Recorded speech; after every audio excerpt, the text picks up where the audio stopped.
تشهد بلادنا تغييرا في الوضع الجوي يبرز من خلال نزول كميات متفاوتة من الأمطار بعديد جهات الجمهورية، وذلك حسب المعهد الوطني للرصد الجوي. معطيات تنفي ما تداولته مواقع التواصل الاجتماعي عن إمكانية وقوع إعصار.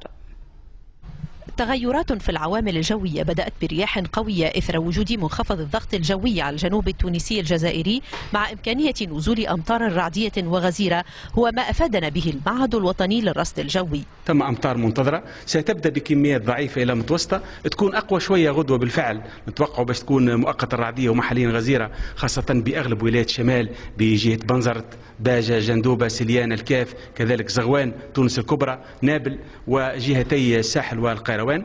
وكانت بعض المواقع الإلكترونية قد تداولت أنباء عن نزول أمطار مرفوقة بزوابع رعدية في تونس والجزائر مع احتمال وقوع إعصار. قالوا فما زوبعة جاية وقالوا فما برشا ريح وبرشا شتاء. فيسبوك هكا ما قالوا عاصفة متزاير المغرب بعديك لتونس. ومناطقنا يعني ماهيش معروفة بالأعاصير، وحسب تحليل المعطيات هذه وتوقعاتنا ما ثماش أعصار في بلادنا، ما ثماش ايضا تساقط ثلوج، خاطر عندنا معطيات مؤشرات نتوقع بها الثلوج.